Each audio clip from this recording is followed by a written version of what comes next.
Hello, friends. I'm back yet again. And all I really want to talk about in WOTV today, I have completed my comeback. I am a comebacker. And I did 8 days. And what I want to show is this.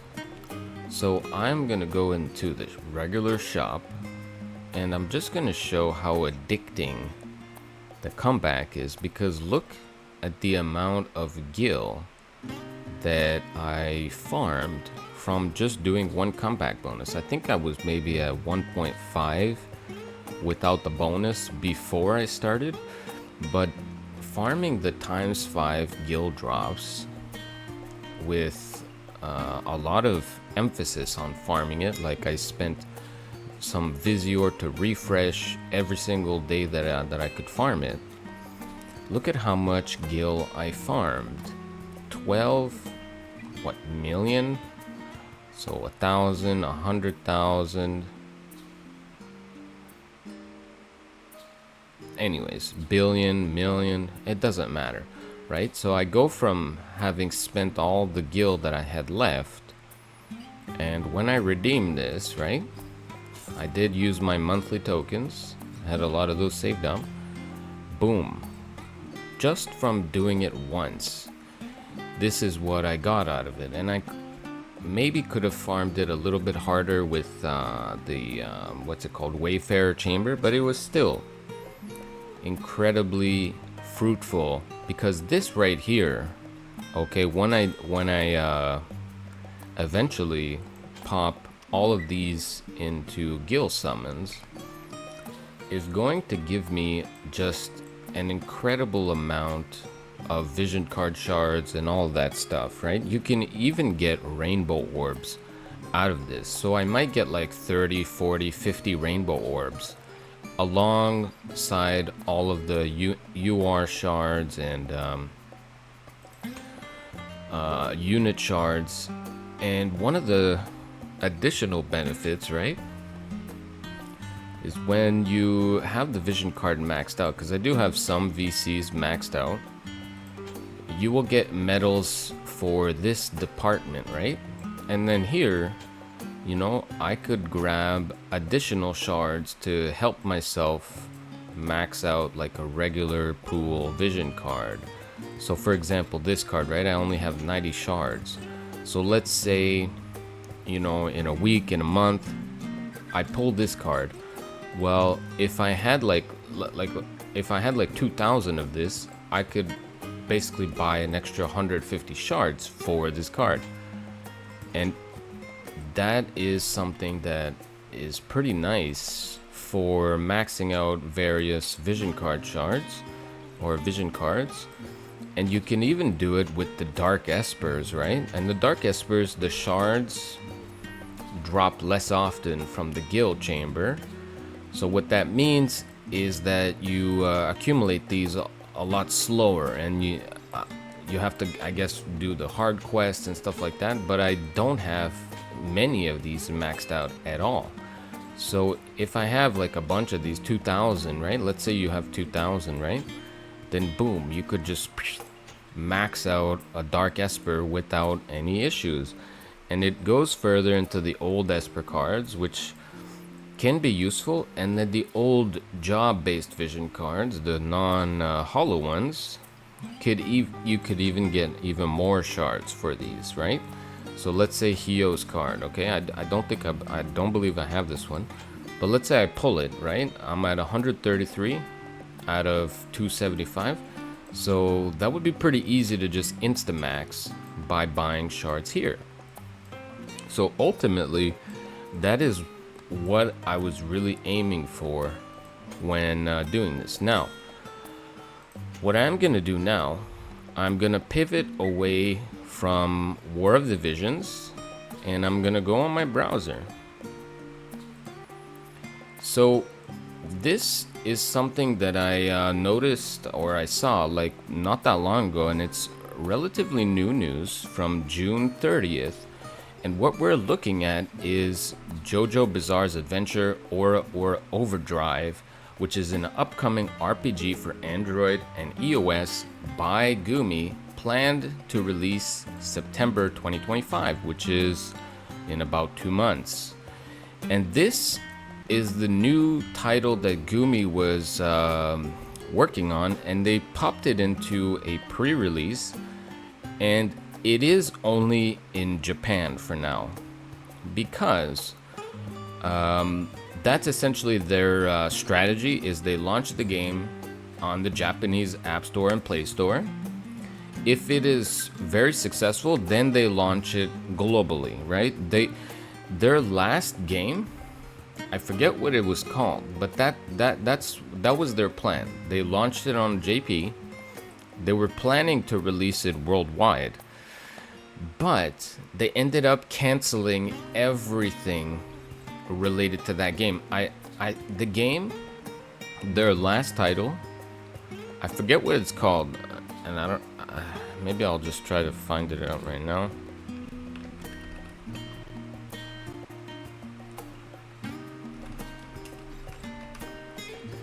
But pretty much,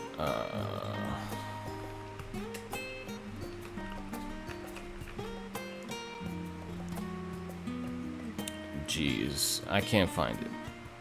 But pretty much, they launched a game, and what it was a commercial failure. And they are also releasing another Brave game, but that one is a collaboration with another company. This one is like entirely their own. And why I wanted to bring this up, because they have, like, you know, things like a trailer, right? So I don't know if the volume's on for this, but this game is obviously more modernized in terms of the graphics. They look very clean. But if you see that frame right there, what you will notice is that this is a grid-based game. What does that remind us of, right? Very much like War of the Visions, but it's a JoJo themed game. And I've never really watched this anime, but it's been apparently in like a manga for a long time, like over 30 years. It's been a manga, and it has like comic books and stuff like that.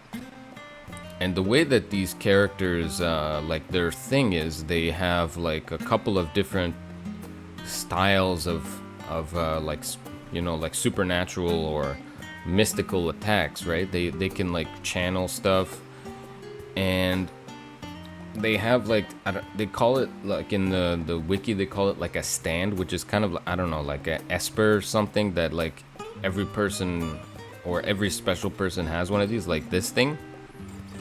You know, like that's probably gonna be like one of their moves is in the game.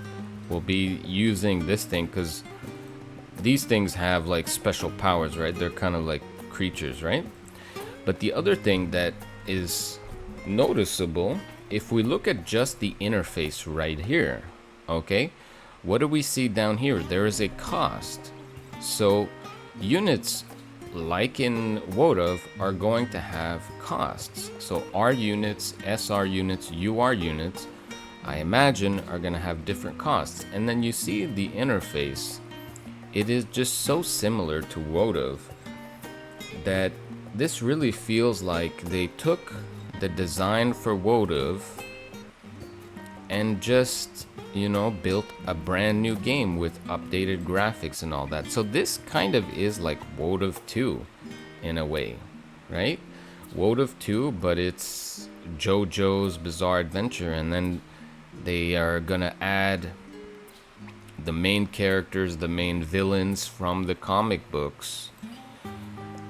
And I watched, I think, like episode 1. It's a pretty interesting, like, I guess, storyline, like where it starts off like in the past, like in the 1700s, 1800s. You know, their characters are based out of like, you know, Britain, US.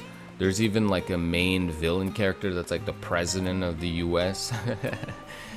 But look at this screenshot down here, right? Like we can see HP, SP, and EP, right?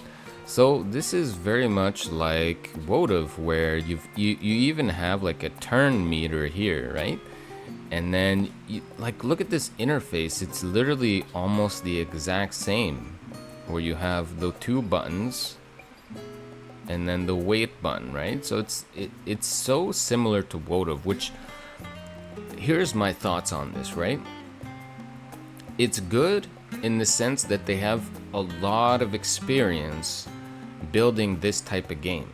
So that's one thing that's good, which means that when they design units, when they design stages, when they design content for this game, they will have a lot of experience and will know, like, okay, they will know how to make something kind of interesting. So it means that this game might be like kind of deep, the same way that WOTV is. And they even had let's see if I can find it, right? This might be it, but I think these are like vision cards, where they have vision cards, or I guess the equivalent of vision cards for units, right? Where you equip them with a card, and I imagine there will be equipment as well. But they talked about this in terms of what the game is. Yeah, I think this is it, where this might be like one of their I don't know what it is, but they have cards that you can use. So you might have, like, you know, each unit has like, I guess like some Esper style, like these little ghost things in the back, and then a vision card. So this really is like exactly like WOTV in so many ways, right? And then you it's gonna be like you've got like the equivalent of Visior, but it's gonna be stars, right? And then you spend them on pulling, right? And then you build units that way. Now, the one thing about this game, like the negative sides of this, is that, you know, JoJo's Adventure, right? Like that game, that comic book has like a good amount of characters, but it's not that many, right? Like there's maybe 30-40 characters that exist in the comics. So since it's not an original title, they can't just whip up new characters out of thin air and just create them for the game, right? Unlike WOTV, where they could just basically create brand new characters, create brand new versions of characters, right? So I'm not sure if that's a good thing or a bad thing, like what they're gonna do, if they're just gonna have like, because a lot of other games do this, where they'll, like, for example, when I used to play The Walking Dead, where, like, you know, Rick, Andrea, Michonne, all these characters, like Carl, they have like 5-6 different versions of them, because there's only so many characters that they can use to create new gacha units, right? So they just remix the same characters, put all the different versions imaginable in the game. So I wonder if that's what this is gonna be. And the other thing that I really wonder about this game in particular, because I don't know if I'm gonna try it, maybe if it has a global version, maybe I'll try it, but will they be like War of the Visions in the sense that they will have collaborations, right? Because I'm gonna give you like a weird scenario, okay? Let's imagine that JoJo, you know, it starts going off, and they have a collaboration for War of the Visions or for FFBE, and then they bring in War of the Visions characters. So this could literally be War of the Visions 2, but I don't know if that makes sense, right? Because the themes of these characters is this this whole like little, I don't know, like they call it like a stand. I don't quite get it because I didn't watch the series. There's a series on Netflix right now. I think they're up to like, they're going on season 7, right? Like you see this thing here, like this is like their special powers, where they summon this thing, or I don't know how I really don't know how it works. So I don't know if it makes sense to bring in War of the Visions and like Final Fantasy characters. I don't know what they're gonna do, if there's even gonna be collaborations. Because for me in particular, like I guess this you can see it here, right? This little thing is this, and that's like one of the Joestars, and this little thing is her like special stand, and these things are overpowered as fuck in the storyline. Like these things are the main threat and the main like powerhouse of like these characters. They'll use this thing to do all types of crazy stuff. Like I think this thing, what it can do, or at least in the manga, what it does is it can like reverse, or yeah, it can like turn things back to their original form. So like she could turn a concrete building back into stone and sand. So it's just like, you know, very, very Japanese style lore. And one of the things I thought was funny about them when I was reading the wiki is the secret technique of this family, the Joestars. Their secret technique is basically running away. But they're not just running away, they're running away to buy time, to make a new plan, to figure out how can I get a strategical advantage on my opponent. That's like their secret technique, is I'm gonna run away and stall and buy time so I can figure something out. When I've got nothing, like instead of going Super Saiyan, instead of like using some hidden technique, they just literally run away. I thought that was funny. And that's more or less just what I wanted to talk about. The new game that's going to be coming for Japanese, right? And one person on Reddit, or I read on Reddit, that these JoJo Star games are not very much prone to being released in global. So if this game is purely Japanese, I may just look at it a little bit, but I don't know if I'll actually be able to play it.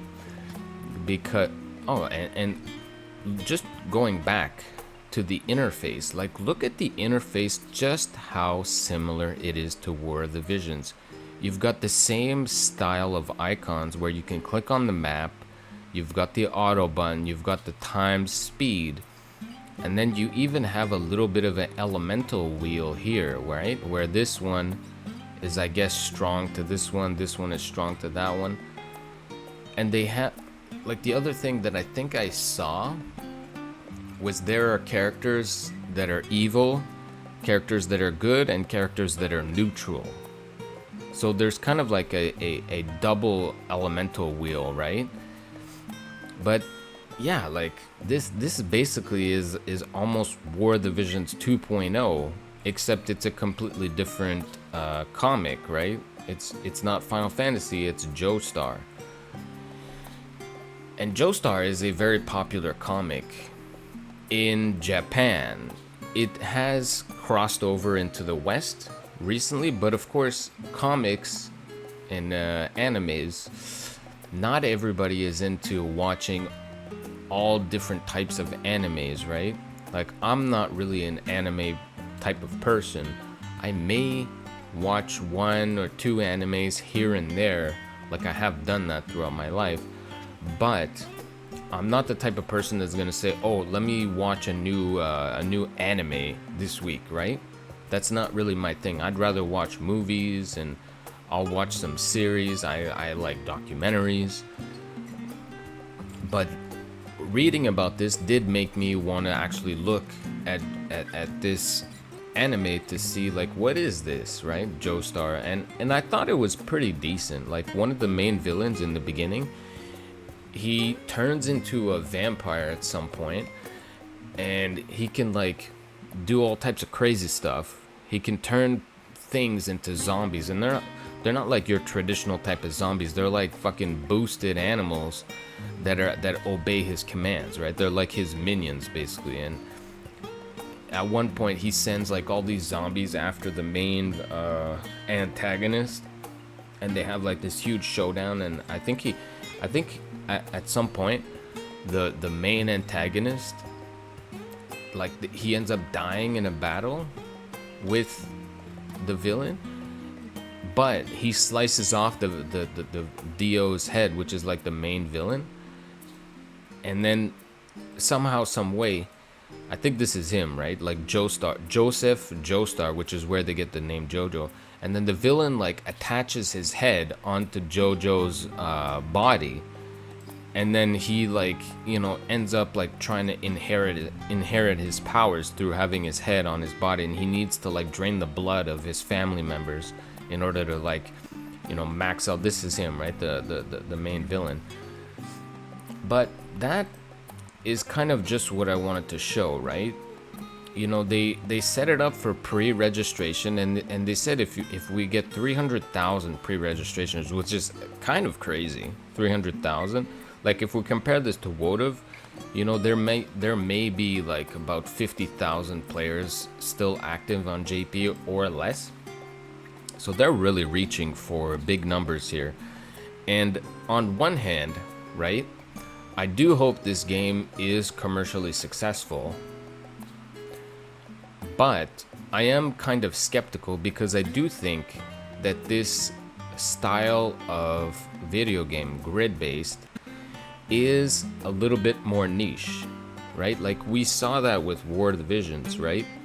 It was a Final Fantasy title with collaborations of Final Fantasy games, one of the largest known IPs in the gaming universe, and they still weren't hitting that good numbers. And I think in part because of the way the game is, right? Like this type of game can be fun, but it's not for everyone. Like if I show this game to my brother who likes shooting games and stuff like that, he's gonna say, no, I'm not playing this is boring, right? I'm not gonna go and move my character here to do one attack and just all of these. It's very niche in my mind. Even Final Fantasy Tactics as a game was not as commercially successful as the rest of the Final Fantasy series, but to the people that liked it, they loved it, right? That's kind of how these type of grid-based games go. If you like it, you will love it. But to as a wider appeal, I think it's a little bit harder to sell. But kudos on Gumi for trying out another game like this. There is potential for this game to succeed, but I think that we all know how Gumi is in terms of monetization, their reputation. Their last game that flopped damaged their reputation a lot because when they noticed the game wasn't making a lot of money, they started to do the monetization priority where they added new units that were just beyond overpowered, right? To try to get people to spend, to try to get the whales to commit. And it just made the game itself even worse. And a lot of people just said, I don't want to play this game, especially casual players, right? Why would you play a game where every 2 weeks the newest unit just outdoes everything else in the game, and it's just about whale chasing at that point, right? So we'll have to see if this game becomes a success, and that might affect the future of the other two existing Gumi titles, right? Like FFBE on JP and WOTV JP. And this might be one of the reasons why they decided to do what they did with War of the Visions Global, because they wanted to commit their resources to creating this game as a global game, for the future. But for me personally, I think Gumi's reputation has been damaged, especially for global players, where even if this game is a commercial success, right, we all know, or we have seen at least consistently with Gumi games, that global is the first to go. So if you really like this game, like, you probably would be better off playing on global to learn the game, but then having a more, having your main account being a Japan account, because if you want to play till the end, that's gonna be on JP, and on global it might end 1 year or 2 years early. Anyways, that's all I really had to say for this one.